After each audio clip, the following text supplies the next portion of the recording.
kalamidad, ng tagumpay o kabiguan, ng ligaya o lungkot. Kaya marapat lamang na tanggapin si Jesus bilang tagapagligtas at Panginoon.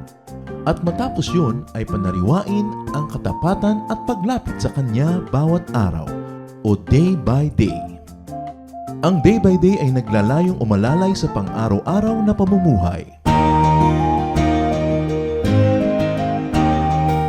Narito po si Kuya Ed Lapis sa mensaheng pinamagatang Natatakot Ako.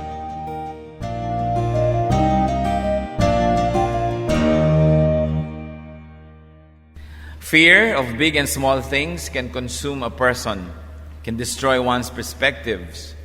What does the Bible say about man's many fears?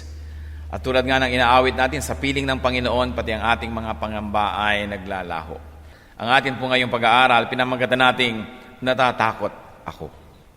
At kung meron po tayong mga kinakatakutan sa buhay, dapat na tayo ay lalong lumapit sa Panginoon at tingnan ang mga sinasabi ng Kaniyang salita.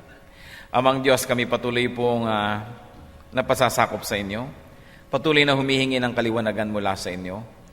At inihiling namin, Panginoon, ang pagkilos niyo sa aming puso. May we not only increase in knowledge, may we not only increase in information, Lord, but more than that, we may be more like you. Sa pag-aaral namin na iyong salita, kayo po ang maging tunay na tagapangusap dito, Panginoon. Use your servant only as your footstool. But we pray, Father, that you may be the speaker, that everything we will hear comes from your heart into our parched, dry, and sometimes afraid hearts. We pray, Father, that you may comfort your people, that you may heal us of our many infirmities, both physical and spiritual. And we pray that your word may be our food, our strength, our shelter, our foundation, our shield, our sword, at yung tagumpay nyo, ang aming Panginoong inaasam, and we claim your victory over the enemy. We claim the strength of this victory and apply that strength into our lives. So right now, Father, may you speak from your throne of power. In the name of Jesus, Lord, trod your enemy under your feet. And in the name of Jesus, we destroy, drive away, and reject all work and presence of evil. And we enthrone you in our hearts. Holy Spirit, open our ears and eyes. May we experience true worship. May we experience your truth, O God, and may your truth set us free. In Jesus' mighty name, we pray with confidence and thanksgiving. Amen. Natatakot ako. Yan po ay isa sa mga series ng ating mga pag-aaral na sinimulan natin noong pamang nakaraan. At ito po ay kung ano-anong mga reklamo sa buhay. At ano po ang mga sinasabi ng Panginoon tungkol sa ating mga takot. People say, I'm afraid of evil spirits. Malaki po ang takot ng tao sa mga evil spirits. Maraming uri ng takot ang ipinanganganak dahil sa main fear na yon. But God says, I will protect you.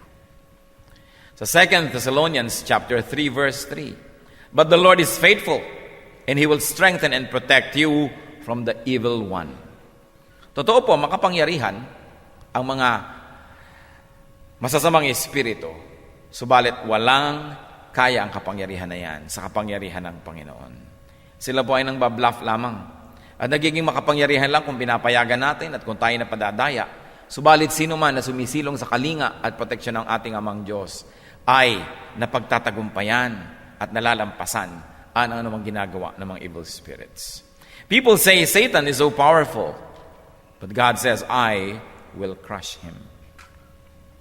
Romans 16:20, the God of peace will soon crush Satan under your feet. At talaga po naman nangyari at patuloy na nangyayari. When the Lord Jesus Christ rose from the grave, He crushed the work of death under His feet. At lahat po na nagkakaroon ng buhay na walang hanggan sa pangalan ng Panginoon ay nakakasama sa ganitong tagumpay. People say, I'm no match to evil spirits. But God says, I defeat them. And that's what's important. 1 John chapter 4, verse 4, the one who is in you is greater than the one who is in the world. Kumisan po, iba naman yung ating tapang pagtanghaling tapat, iba pag umaga, at naiiba na pag alas 11 ng gabi, alas 2 ng umaga. No? Nagkakaroon kumisan ng mga kung ano-anong space ang mga pangamba. But the Bible says, the one who is in you The Holy Spirit of God, the Lord Jesus Christ who is in us, is greater than the one who is in the world, who is called Satan. So what does God say about our contest, about our warfare with the devil? Don't fight. Just resist him. James chapter 4 verse 7, resist the devil and he will flee from you. Marami po nahihirapan kasi nakikipagtunggali kay Satan eh. Ang sabi lang naman sa Bible, resist. Just say no. Tanggihan, itaboy at aalis.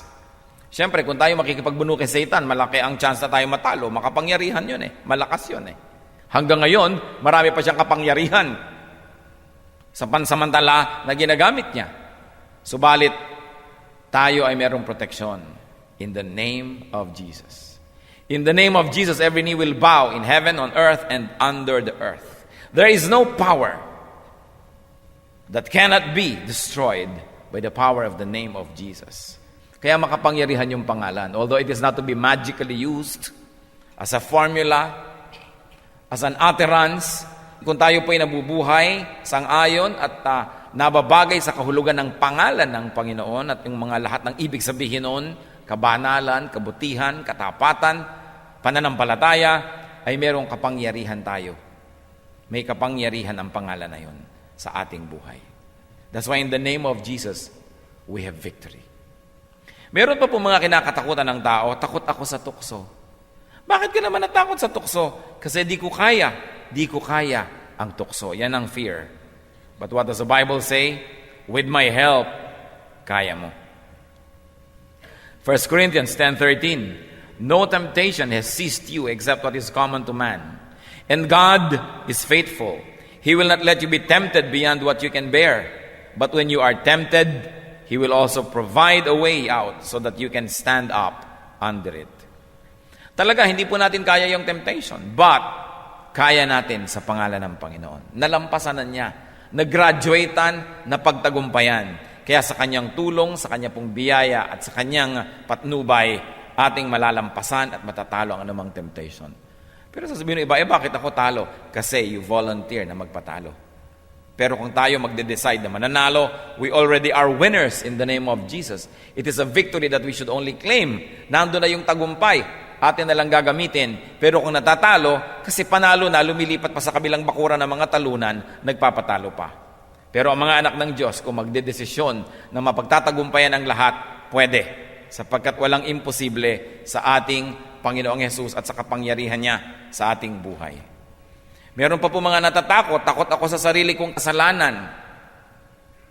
Hinahabol-habol ako ng guilt. Hinahabol-habol ako ng takot ng pagbabayad. I can't forgive myself. That is a kind of fear. Marami po mga tao, ang hirap, talagang sinisisi nila ang sarili nila sa mga marami nang nangyari. Hindi nila malampasan yung paninisi sa sarili. Merong guilt, lalong-lalo at meron tayong nasaktan, meron tayong nasugatan, meron tayong nasira na tao o bagay. Many people are prisoners of the past. And the problem is they say, I can't forgive myself. But God says, I forgive you. At kung ang Panginoon na mismo na siyang may akda ng lahat ng katotohanan, moralidad at kabanalan ang nagpapatawad, sino tayo para di patawarin maging ang ating sarili?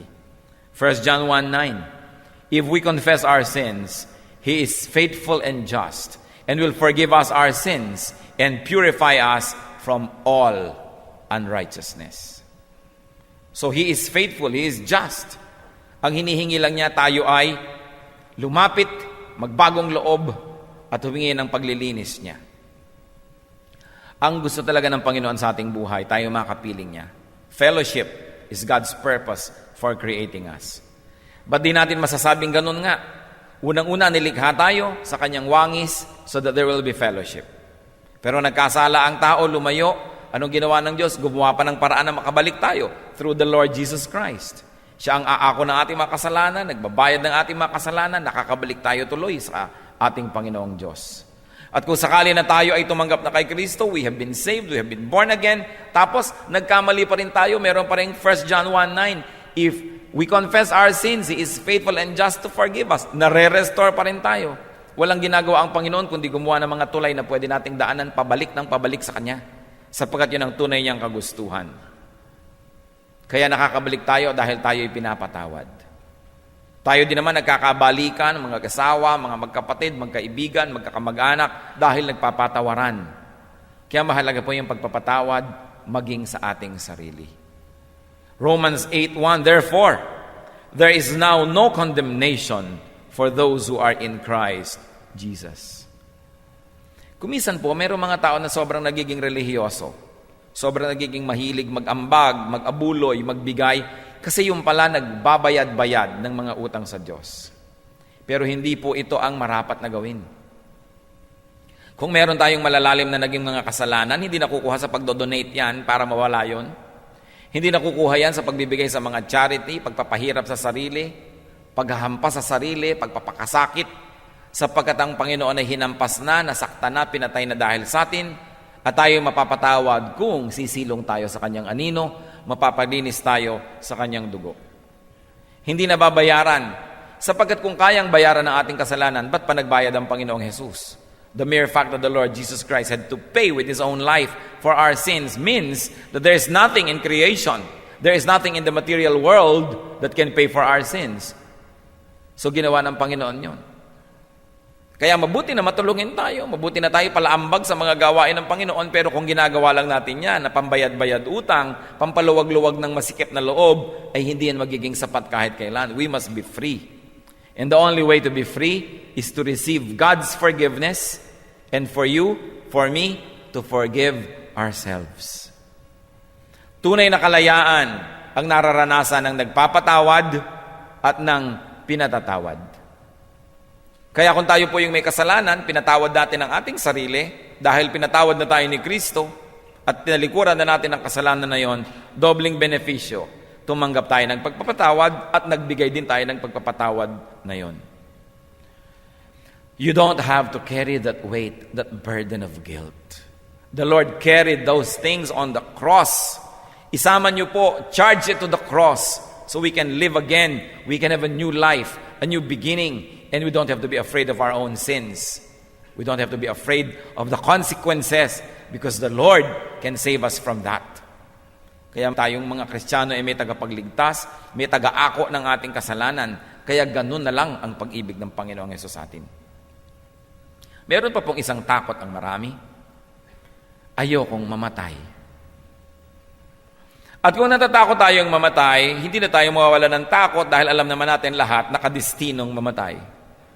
Sabi sa Bible, just as it is destined for man to die once, and after that, to face judgment.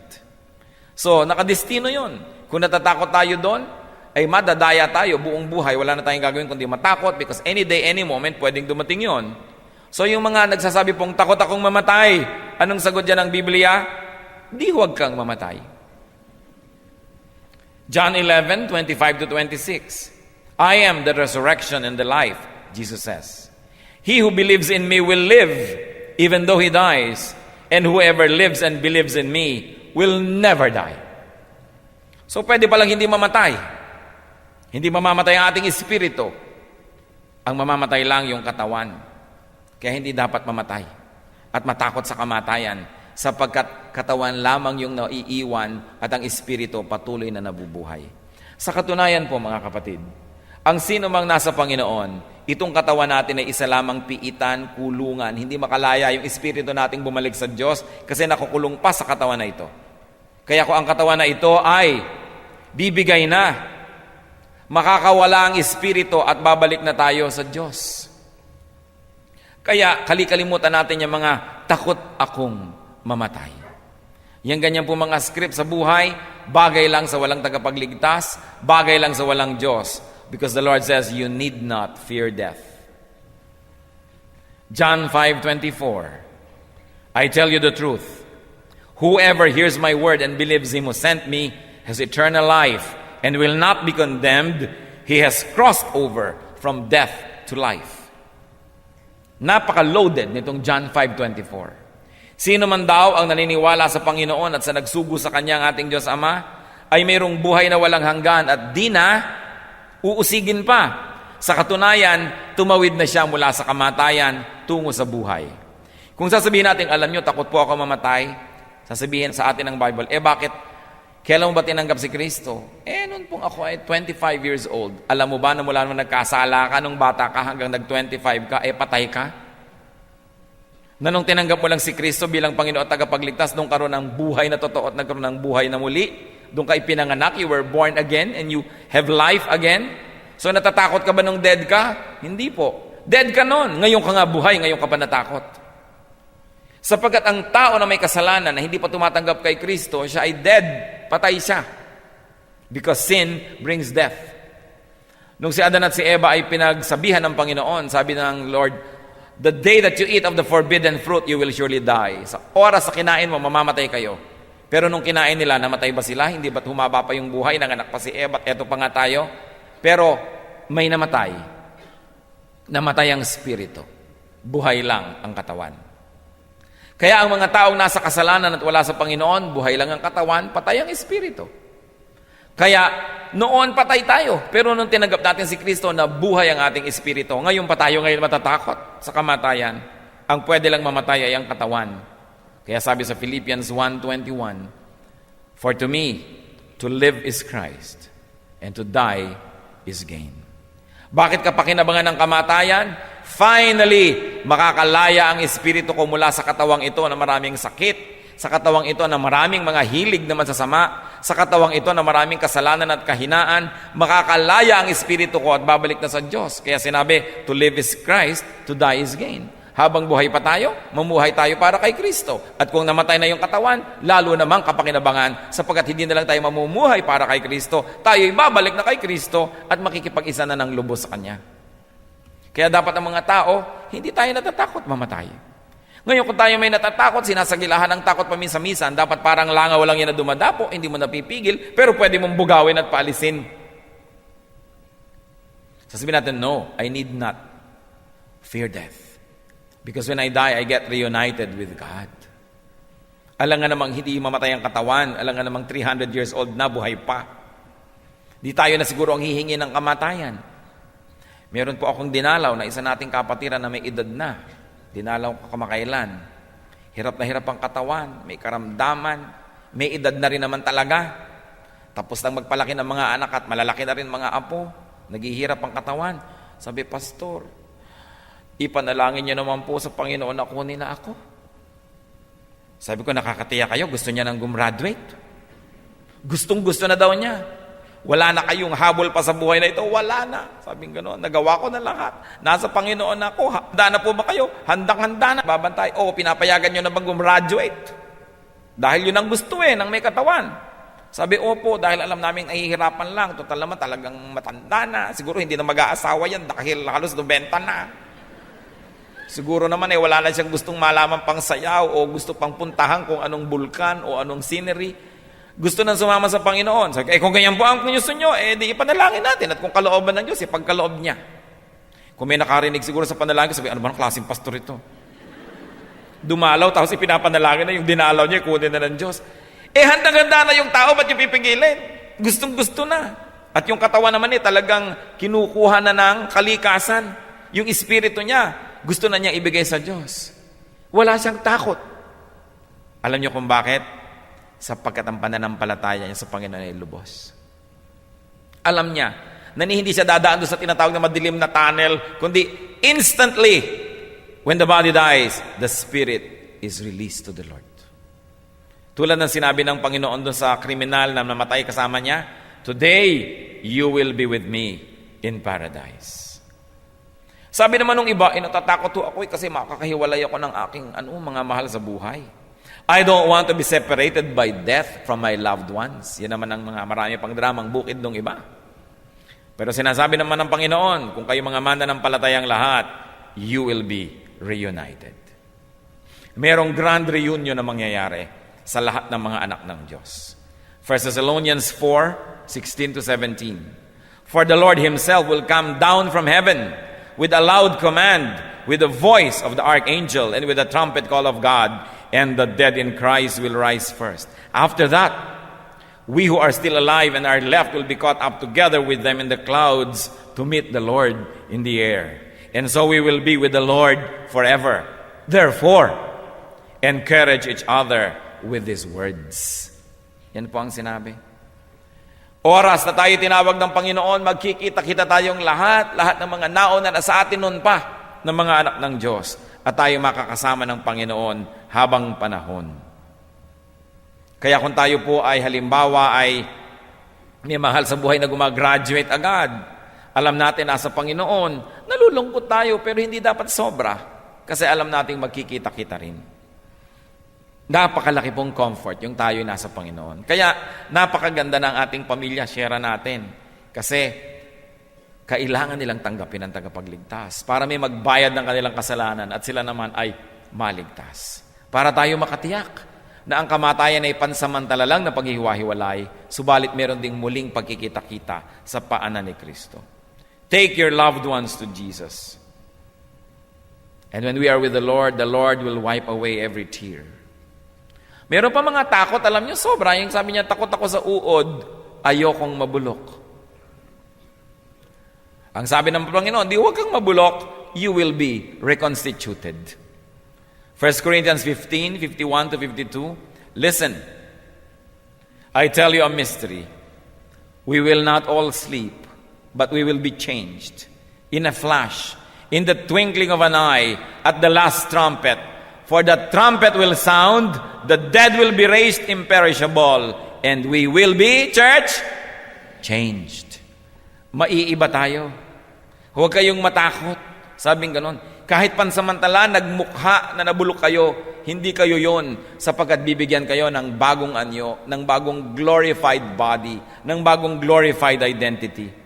Yung mga may kapansanan dito sa planetang ito, wala ng kapansanan pag bumangon sa presensya ng Panginoong Yesus. Ang lahat ng mga kakulangan ay hindi na magiging kakulangan pa.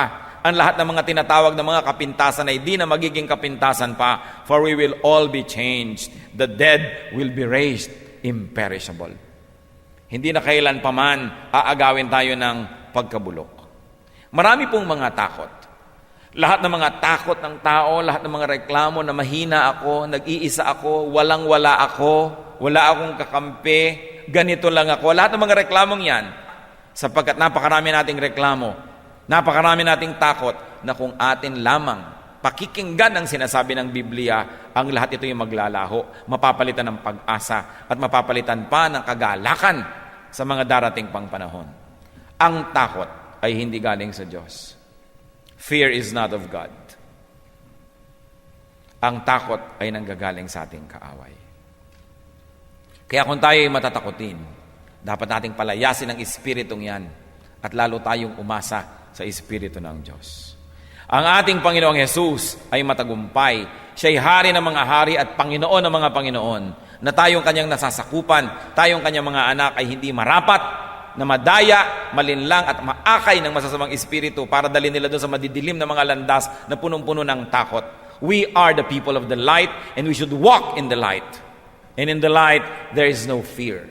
Kaya kailangan po, nakikita natin lagi, ang nilalakad ko ba, ang tinatahas kong landas ay madilim, punong-puno tuloy ito ng mga pangamba. Dapat tayo nabubuhay sa liwanag. Jesus has overcome the world. Jesus has overcome the past, even the future. So, we, the people of the Lord, can be at peace. Walang pwedeng mangyari sa mga anak ng Diyos na di niya kailangang payagan muna. Sinasabi yan daw mga sparrows, mga ibon na mga napaka-ordinaryo sa Israel, kahit 2 pera at mumurahin ang tingin ng tao, wala daw diyang lumalagpak sa lupa, walang namamatay na di muna pinapayagan ng Diyos. At kung ang mga mumurahing ibon na ito, na di pinapahalagahan ng marami, ay binabantayan ng Diyos, tayo pa kaya na mga anak niya, nilikha sa kanyang wangis, tinubos ng kanyang dugo at iniintay niya doon sa tinabi niyang ginagawa niya at inihahanda na malapalas yung mga tahanan para sa atin. Sabi, have no fear because you are much more valuable to God than the sparrows. Do not fear what men can do because they cannot do it without God's permission. Ang kailangan lang natin takot ay matakot tayo sa kasalanan, matakot tayo sa ayaw ng Diyos sa kasalanan, and when we fear God, there is nothing else and no one else to fear. Fear is a lie. Pag natatakot tayo, ibig sabihin, nagkukulang tayo sa tiwala sa Diyos. Nagkukulang tayo sa pananalig na alam niya ang mga darating pa na di natin alam. Alam niya ang ating kahantungan at nakahanda na yun. Sabi niya, in my Father's house are many rooms. I will go and prepare a place for you. And I will receive you. Ganun ang pag-ibig sa atin ng Diyos. Kung tayo ay matatakutin, nalalayo tayo sa Kanya. Nawawala ang ating pananaw sa Kanya at napapatingin dun sa mga bagay na nandaraya. Kaya tayo natatakot. Maging si Pedro, nung nakita niya ang Panginoon na nakatungtong sa tubig, sa dagat, sa lawa. Sabi niya, Panginoon, papuntahin niyo naman ako sa kinaroroonan niyo, payagan niyo ako makalakad sa tubig at makarating dyan, sapagkat sila Pedro ay nasa bangka at ang Panginoon malayo-layo. Sabi naman ng Panginoon, halika. At habang si Pedro ay nakatingin kay Jesus, isang hakbang sa tubig, inihakbang ang pangalawang paa, inalis sa bangka at itinayo sa tubig, hindi po siya lumubog. At habang nakatitig siya sa Panginoon, siya ay naglalakad sa tubig. Subalit, nawala ang kanyang pagtingin at pagtitig sa Panginoon. Napatingin sa mga alon. Napatingin sa hangin na visible because of the water and the mist that it carries with it. At dahil doon, natakot siyang lumubog. At dahil natakot siyang lumubog nga siya. Hindi muna siya lumubog, kaya siya natakot. Kaya siya lumubog, natakot siya. Ang mga kinatatakutan natin, yun ang magiging dahilan ng ating paglubog. Kaya para hindi tayo natatakot, nakatitig sa Panginoon. At sinabi niya nung lumulubog siya, Lord, save me! At inabot ng Panginoon ang kanyang kamay at iniahon siya doon sa tubig. At sinabi, bakit ka natakot? Bakit ka nagduda? Nakalakad ka na nga ng ilang hakbang, natakot ka pa. Tayo na nakalakad na ng ilang hakbang sa Panginoon, napatunayan na ang kanyang kabutihan, napatunayan na ang kanyang pag-ibig sa atin, ano't babalik pa ulit tayo sa takot? Ano't babalik pa ulit tayo sa pagtitig dun sa mga nakakatakot na bagay? Kahit naman titigan natin ang titigan, di rin natin malulutas. Kahit isipin natin ang isipin ng mga nakakatakot, lalo lang tayong natatakot. Yun ang nagiging ending. Mag-alala man tayo na mag-alala, hindi pa rin natin malulutas ang mga inaalala natin. Kaya sabi, who of you can change even the color of your hair, can add even one measure to your life? Hindi nyo kaya yan. So why worry when you can pray? Why be afraid when you can trust God? Alam niyo po yung fear, kumisan dahil nakikinig tayo sa maraming mga bulong-bulong at salita ng mga taong ginagamit ni Satanas para tayo takutin. Dapat sana'y tahimik ang buhay mo, nakakwentuhan mo si ganon. Ayan, ang naging ending, natakot ka tuloy. Kaya pinipili natin ang pinapakinggan. Dapat sana busy ang ating buhay sa paggawa ng mabuti, hindi natin ginagawa. Wala tuloy tayong magawa, nakakagawa tuloy tayo ng mga di dapat gawin, pumapasok tuloy yung mga takot sa buhay. Nakikinig tayo sa mga points of view ng taga-sanlibutan. Nakikinig tayo sa udyok ng mga malalayo sa Diyos. Nakikinig tayo sa mga aninong iniimbento natin. Kaya tayo natatakot. What is the worst that can happen to a person? Probably the worst in reference to earthly life is to die. But if the worst is gain, according to the Bible, because to die is gain, what bad thing can happen to you? Kaya nga po yung mga naunang mga Kristiyano noon ay pinapakain ng mga Roman Emperor sa mga leon. Sinabi sa mga aklat ng kasaysayan, pag nariyan na yung mga leon at pinawawala na sa kanilang mga kulungan at ginugutom muna para kainin nila yung mga Kristiyano, sinasalubong pa ng mga Kristiyano at sisabing, hali kayo, dalian nyo, wakasan na ang aming buhay at nang magkita-kita na kami ng Panginoon. Can you imagine yung pananampalataya na yan?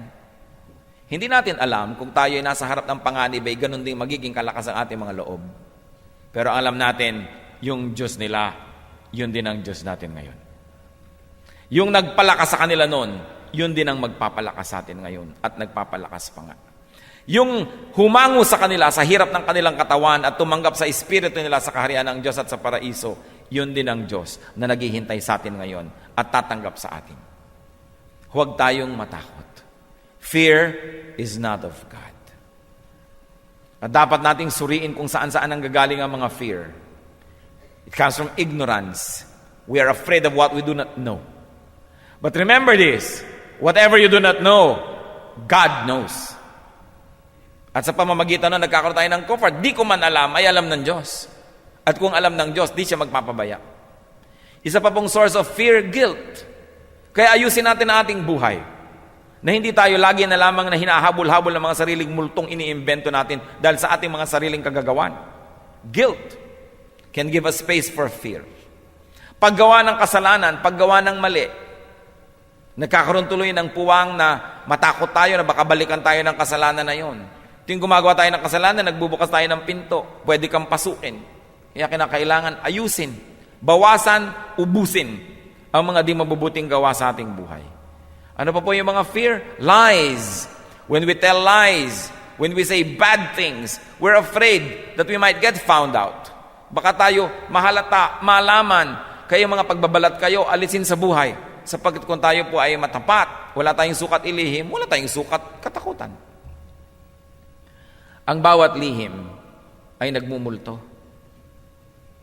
Kung may mga lihim ka, binabalik-balikan ka, tinatakot-takot ka na yung lihim mo mabunyag. That's why we are the people of the light. We should live in the light. Kung may kasalanan tayo sa ating kapwa, ipagtapat, ihingi ng tawad, edi wala na siyang mabibisto kasi ikaw na mismo nagsabi. Kung meron tayong mga ginagawang mali, tigilan. At kung na kailangang ipagtapat at ihingi ng tawad sa pinagkamalian, gawin para wala tayong kailangang itago. Mamuhay sa liwanag, hindi sa dilim. Nakikita niyo yung mga ipis, mga daga na gusto sa dilim? Oras na lumabas kayo ng kwarto nyo, nagbukas kayo ng ilaw, may mga ipis, takbuhan sila doon sa silong ng mga maliliit na mga siwang na may mga dilim. Kasi ayaw nila ng liwanag. But we are the people of light. Because Jesus is light.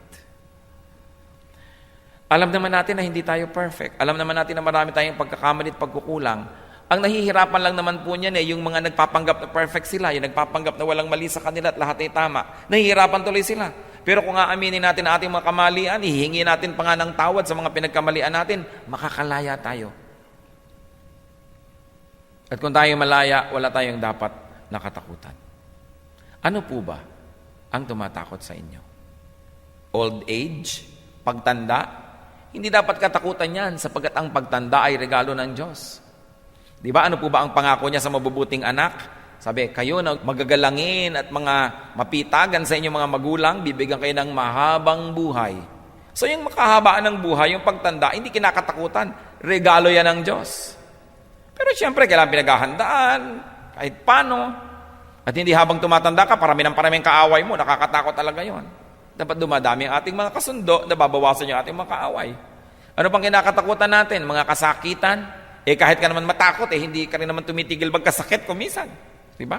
O di pigilin ng sakit sa pamamagitan ng paggawa ng lahat ng tamang praktikal na pwedeng gawin at manalangin at kung nangyari pa, manalangin at umasa sa Diyos. Ano pang kinakatakutan natin? Baka daw tayo banggain ng mga kometa? Aba, mangisay man kayo ng kaaalala tungkol dyan, di nyo kayang pigilin. Huwag nyong inaalala yung di nyo kayang pigilin. Ipa sa Diyos. Natatakot baka daw mag-El Nino, mag-La Nina, kahit ano pa mga dumating. Kaya nyo bang pigilin? Hindi rin. Ang dapat lang nating inaalala mga kapatid, yung kung sakasakali na pagbuhusan natin ng lakas at atensyon, meron tayong magagawa para baguhin man lang yung mga bunga nun. Pero kung wala rin lang, huwag nyo nang alalahanin.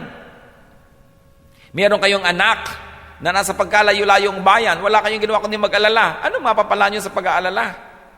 Di manalangin. Kaya nga lagi natin sinasabi, why worry when you can pray?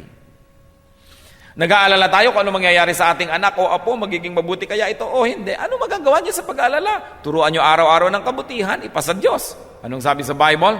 Train up a child in the way he should go. When he is old, he will not depart from it. So do what you can and don't worry about what you cannot. At gagaan ang ating buhay. Yung iba natatakot mawala ng pera. Huwag kayong matakot, majority ng tao sa mundo walang pera. Biruin nyo, majority tayo. So, majority yun, buhay pa rin naman ang lahat. Kahit nga kayo nag-a-abroad, kumikita ng maraming pera abroad, pag-uwi nyo, yung mga kapitbahay nyo walang ginagawa at mga nakakalat lang maghapon, pareho nyo pa rin buhay, mas mataba pa nga kumisan sa inyo.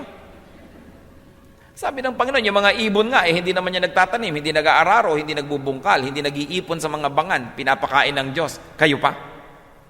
Hindi naman dapat maging dahilan yan para tayo maging tamad. Pero ang sinasabi, pati ang ating pagkain, iniisip yan ng Diyos. Kasi mahal niya tayo Alam niyo ba na mas mahal kayo ng Diyos kaysa mahal niyo ang inyong sarili? Tayo nga gumagawa ng mga nakakasira sa atin eh. Ang Diyos nga, hindi tayo sinisira. God loves us more than we love ourselves. So why worry when God who loves you is the Lord of Lords, is the King of Kings, when He holds the future? Why be afraid? Tatandaan niyo po, mga kapatid, pag dumadating ang takot, manalamin kayo at sasabihin niyo, di bagay sa'yo. Anak ka ng Diyos, hindi bagay ang matakot. Para lang sa mga walang Diyos yan. Tayo'y may Diyos. Mahal niya tayo. Hindi naman nating hiningi na mamatay ang Panginoon para sa atin, pero ginawa na niya, nagkusa na niya. Kung ang pagkukusa ay nanggaling na sa Diyos, na siya mismo nagkatawang tao at namatay para sa atin, ano pa kayang pagpapala ang hindi niya ibibigay kung ang sarili ibinigay na? So, don't worry. Be happy in the Lord. Rejoice in the Lord. And if you have to think about what you can do, think of what you can do and do it. And do not have to worry about what you cannot. God is infinitely bigger than our concerns. Ganun ang pag-ibig niya sa atin. Amang Diyos, nagpasusuri kami sa inyo. Ano po bang mga kinatatakutan namin na di naman dapat? Bigyan niyo po kami ng karunungan. Kung ano yung dapat naming intindihin, sapagkat kaya naman namin, binibigyan niyo kami ng kakayahan at dapat naming intindihin. At kung ano yung hindi, sapagkat kahit anong gawin namin pag-aalala, talagang tanging kayo lang ang may magagawa. Help us to see the difference, O Lord, between being responsible and being warriors. Ipakita niyo sa amin magkaiba yun. Ipakita niyo, Panginoon, kung ano ang dapat namin gawin, alin ang dapat naming iasa ng lubos sa inyo, at kung ano naman yung marapat na aming intindihin sa buhay. Kayo na nakababatid ng aming puso, nakaalam ng kalagayan namin. Alam niyo ang mga takot na sumasaklot sa amin, takot na dumadalaw, takot na pumipilit na sumakal sa amin. Kayo, Amang Diyos, kayo po, Panginoong Hesus, ang aming tagapagligtas mula rito. Kayo ang aming kaligtasan, kayo ang aming pag-asa. Lubos niyong ipabatid sa amin, Panginoon, ang kahulugan na kami ay may Kristo sa aming puso. Kami may tagapagligtas, kami may Panginoon. Nagmamahal sa amin higit ng pagmamahal namin sa sarili. Nagmamalasakit sa amin higit ng pagmamalasakit namin sa sarili. At tumutulong sa amin higit ng kaya namin gawin. Lord, allow us to look more deeply into what it means to have you as our Savior, as our Lord, as our God, as our protector. Mga kapatid, ilapit natin sa Panginoon ang ating mga kinatatakutan. Pawiin natin ito, ipasa Diyos. At ipanalangin din natin ang ating mga kakilala at kapatiran na alam nating may mga pangamba. Hindi bagay sa mga anak ng Diyos. Sabi niya, my peace I give to you. Peace I live with you. Not as the world gives do I give. Kaya ating alalahanin, ang gusto ng Panginoon para sa atin, katiwasayan, kapayapaan, manampalataya ng lubos. Let's be alone with the Lord for a while. Makipagniig sa Espiritu. Humingi ng kapanatagan at kapayapaan. Lalong-lalo kung tayo naliligalig sa mga panahong ito. At kung tayo na may payapa na, humingi pa tayo ng lalong kapayapaan para tayo daluyan ng kapangyarihan, maging instrumento para sa ikapapayapa ng iba. May the Lord be our peace.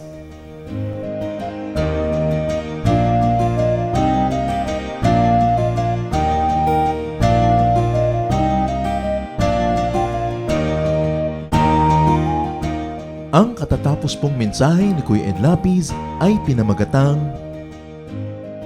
Natatakot Ako.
Maraming kayamanan ang ating bayan, maraming hiyas ang ating lahi na dapat makilala at pahalagahan. Kadalasan meron po tayong parang mababang pagtingin sa ating sarili, sa ating mga ninuno, sa ating mga katutubo, at ito marahil ay dahil lamang sa kulang tayo sa impormasyon o kaalaman, kulang tayo sa pagkilala, kaya hindi natin nakasanayan at kung minsan hindi tayo nagagandahan. Maraming kayamanan ang lahing Pilipino. Dapat na makilala, dapat itanyag, at dapat lang na magamit sa pagsamba sa ating Panginoon tulad din ng lahat ng mga larangan ng mga artes ng ating bayan. Isa na dito, na kayamanan ng bayan ang ulalim. Ang ulalim ay isang epikong paawit ng mga Kalinga. Anang kano dilalame susu tanang datang si anan ki mga nakuha nakampot ko. Ang ulalim ay isang mahabang awit o epiko na nagsasalaysay ng mga pakikipagsapalaran ni Banna, ang bayani ng epiko, at ang kanyang panliligaw kay Laggunawa. Ito ay maririnig sa gabi, sa mga masasayang pagtitipon tulad ng budong o kaya sa mga tahanan bilang pang-aliw at pagkwento sa mga bata ng kasaysayan ng lahi. Nan isumin ginaka awat kad nang ngayon nyo kanda. Ang ulalim ay binubuo ng mararaming kabanata na naglalahad ng katapangan, katalinuhan, kagitingan at kakisigan ng bayani. Ang ulalim ay tulad lamang ng maraming mga epiko ng Pilipinas. Ilan na dito ang Biyag ni Lamang, Darangin, Ambahan at marami pang iba. Anang kano ditong alipos kulit tong nyat pedong isu. At ang ulalim ay inaawit. Ang awit ay isang paraan ng pagkanta. Kadalasan sinasabi natin, umawit ka, ibig sabihin kumanta. Ang awit ay isang uri ng pagkanta na parang pakwento na hinahagod ang mga tunog na parang pasyon. Ang pasyon ay isang awit. At ito isang napakatandang uri ng musika sa Pilipinas. Magpahanggang ngayon ang mga makabagong mga awit o musikerong Pilipino kapag sila lumilikha ng mga tunog, kahit hindi nila sinasadya, sila ay napapaawit, humahagod, at ang pag-uri ng pagkanta ay kumukulot-kulot ang mga letra na paraan ng pag-awit ng mga katutubong Pilipino.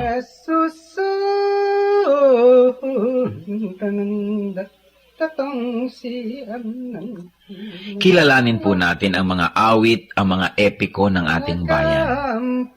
Hindi tayo salat sa mayamang kultura. Kulang lang tayo sa pag-aaral at kulang lang tayo sa pagkilala. Kung mahal natin ang Diyos ay dapat mahalin ang bayan na ibinigay sa atin. At ang bayang yan ay ang Pilipinas at ang kulturo ng Pilipinas ay dapat kilalanin, itanyag, mahalin, gamitin sa pagsamba. Ulalim, epiko, hiyas ng lahi, kayamanan ng bayan. Isumin ginaka awat kad nang ngayon nyo kanda.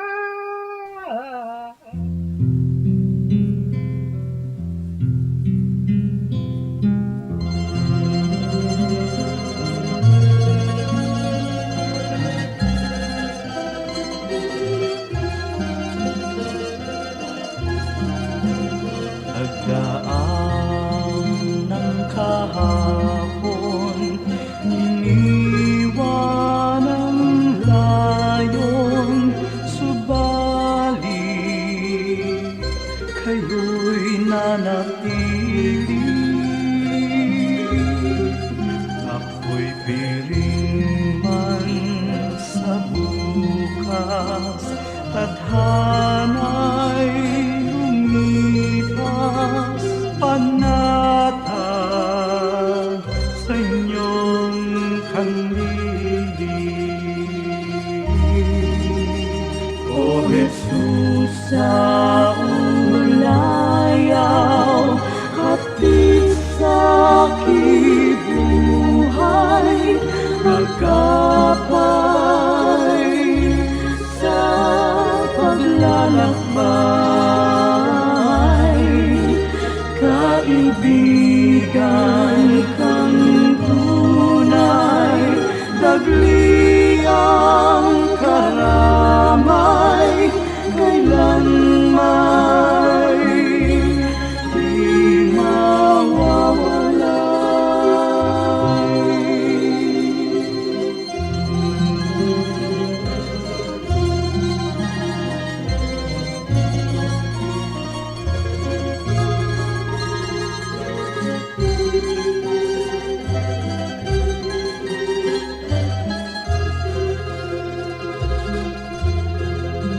sa tamis ng iyong hiya, masakit at hirap, sadyang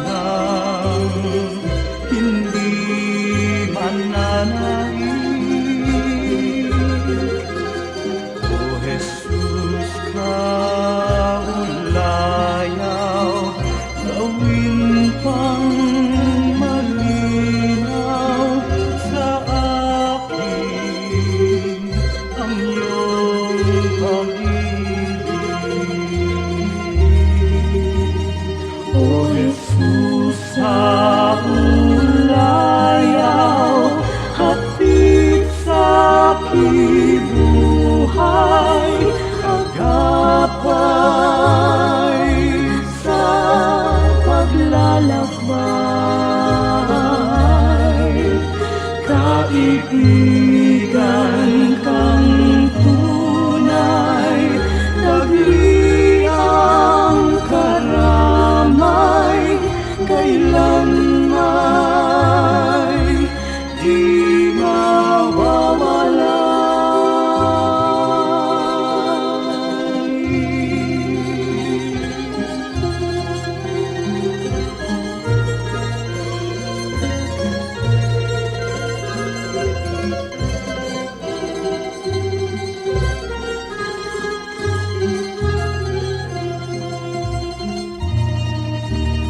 O Jesus, sa ulayaw,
ang iyong paglingkod at kay ganda ng mundo. Kung malalaman mo na siya'y laging nagmamahal sa'yo.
Oras na po para pansamantalang magpaalam ang programang Day by Day.